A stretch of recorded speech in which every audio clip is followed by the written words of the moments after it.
Welcome back, ladies and gentlemen, to White Sox Daily. I'm Aaron Feely with a bit more White Sox news for the week. Coming at you right now, we'll jump right on into it, and we'll start things off with a fairly impossible decision looming for general manager Chris Getz and the Chicago White Sox. By the time spring training comes to a close, it'll be one of the big storylines to watch throughout spring training as these three compete for a roster spot or what the White Sox want to do with the roster spots when it comes down to cut this 40-man roster down to 26 heading into the regular season. You assume they're going to have to use a decent chunk of this on making sure they have as many pitchers available as possible, especially when you consider the fact that they don't have a great deal of top-end talent on either the bullpen or in the starting rotation, so they're probably going to rely fairly heavily on some extra depth in their pitching room on both ends of that thing. So I'm not sure how many more extra spots they're going to have when it comes to the catching situation. They do have two young guys, both of which they really, really like. Edgar Caro and Kyle Teel. We expect Kyle Teel to be the day one starter. We expect him to be the primary starter, but that is not necessarily set in stone. If someone else is to absolutely just wow the White Sox come spring training, but for right now, that's what we expect. We presume it will be Kyle Teel, and for a lot of people, Edgar Caro kind of becomes the de facto second catcher. With one of the wrinkles in this being that Corey Lee, also an incredibly talented guy, we got him from Houston, a guy that still showcases a lot of promise. He's technically a veteran now in his later 20s, I believe 27 years old at this point, but still a guy with a great deal of upside that the White Sox really like. But the wrinkle comes in when you realize Corey Lee is now officially out of minor league options, which gives you only a handful of potential outcomes to take place here for Chicago. Either you're going to have to trade somebody, presumably that would be Lee at this point, just because of what we mentioned. No minor league options left available, the oldest of the group, unless someone just wows you with an offer for an Edgar Caro at this point. But with Corey Lee not being able to be optioned down to the minor leagues, it means essentially you're probably dealing with either a trade scenario or he's making the roster, unless you're going to suscept him to the waiver wire, which I don't think he'd last very long if you were to try to waive him in an attempt to send him down.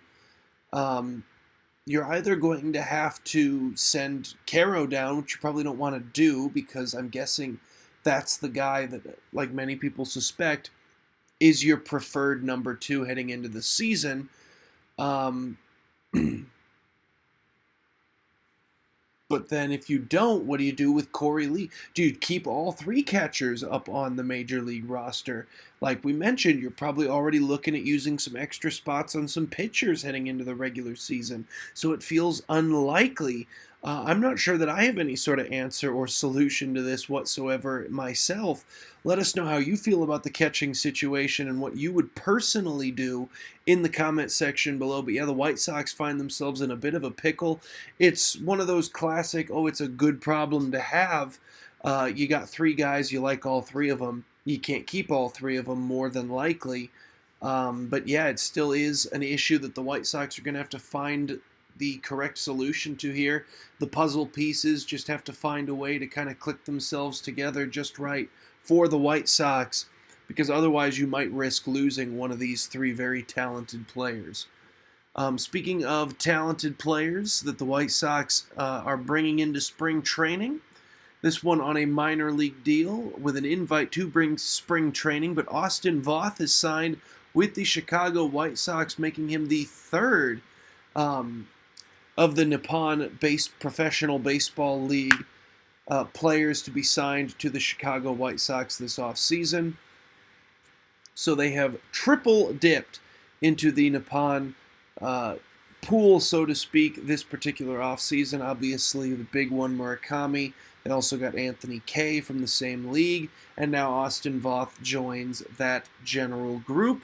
A guy that actually was really, really solid in 2024, his last year in Major League Baseball. It was his best season as a pro after being drafted way back in 2013. He kind of made his big splash in the major leagues with Baltimore during 2022. He's primarily a starter for a majority of his early career, including in the minor leagues. But they ended up moving him over to the bullpen. Had that big year in 2024, as we just mentioned. That came with Seattle, where he ended up with a 3.69 ERA across 68 relief appearances. Ended up with a 31.6 whiff rate and just a 29.5 hard hit percentage. He had a really, really good final year in Major League Baseball. But then he just didn't receive the contract he was expecting that he would. After the big breakout year, thought he was going to turn that into a massive contract, didn't get it, so he decided to try his luck overseas in 2025. Ended up pitching really solidly over in Nippon's league as well with a 3.88 ERA across 130 innings. He ended up playing with the Chiba Lotte Marines. And yeah, now he's back in the United States. He signed a one-year deal with the Chicago White Sox, 2 back-to-back really nice years for the 33-year-old, and he's hoping to build off that. The White Sox are hoping that he'll be able to build off that, and we'll just see how that goes. But, certainly one of the better big swings to take, a guy that, you're not banking on a return to form. You're not trying to bank on can he turn it around? Can he have a breakout season? He's a guy that's already had a breakout season and then kept rolling, albeit in a, foreign league against slightly lesser competition. But he's a guy that seems to already be finding his groove, and now it's just a matter of giving him an opportunity to prove that he can just keep it rolling at a major league level. I think that's a very good risk to take if you're the Chicago White Sox. So, Austin Voth signs with the South Side. We'll get a good look at him coming up later this week. Spring training begins for the White Sox on Friday. Should be a big opportunity for Voth here in Chicago. And then we'll wrap things up with a pair of stories from college baseball pertaining to the White Sox, primarily because of that first overall pick that Chicago does possess for the first time in decades. Not since 1977 have the Chicago White Sox been able to be the number one pick in the Major League Baseball draft. It's widely expected to this point that that'll be Rock Chalosky. He's the shortstop for UCLA, who currently ranked number 2 in the country. They just got their season started against UC San Diego. And Chalosky just jumping right on out there, putting together a really nice opening series as he ended up going 4 for 12 in the opening series there against UC San Diego. Got a walk and a double that hit off the top of the fence in the opening game of that series. He also made one of the fantastic defensive plays of opening weekend of college baseball with an over-the-shoulder catch in shallow left. A guy that is a true 5-tool player, and he was able to display all of it over the weekend. He had another double on Saturday and flew out to the wall in his final at bat. He also hit a home run. Was able to draw a couple of walks, and we already mentioned a couple of other hits. A home run, 2 doubles, and a single as his 4 for 12 over the opening series of college baseball. And Rock Chalosky, given White Sox fans, especially with the added big defensive play he was able to make, reason to potentially watch some college baseball this season if you're just in the mood to scout some of the guys there at the top of the leaderboards for who might go number 1 overall to Chicago come draft day.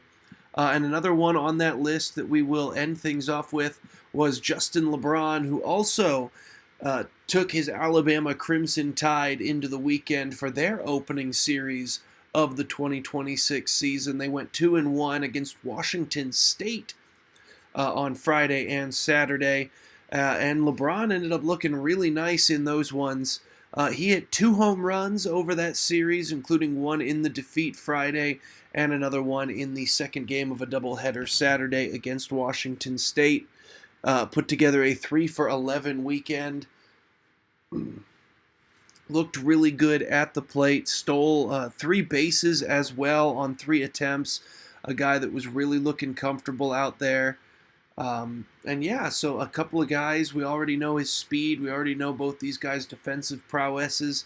The big thing for LeBron is going to be making more contact this coming season. If he can continue to build on that and proves that that is not a weakness in his game anymore, you could potentially be looking at a real competition here at the top of the draft as to who's going to go number 1. But that'll do it for Chicago White Sox news today. We'll see you guys again tomorrow. I've been Aaron Feely for White Sox Daily.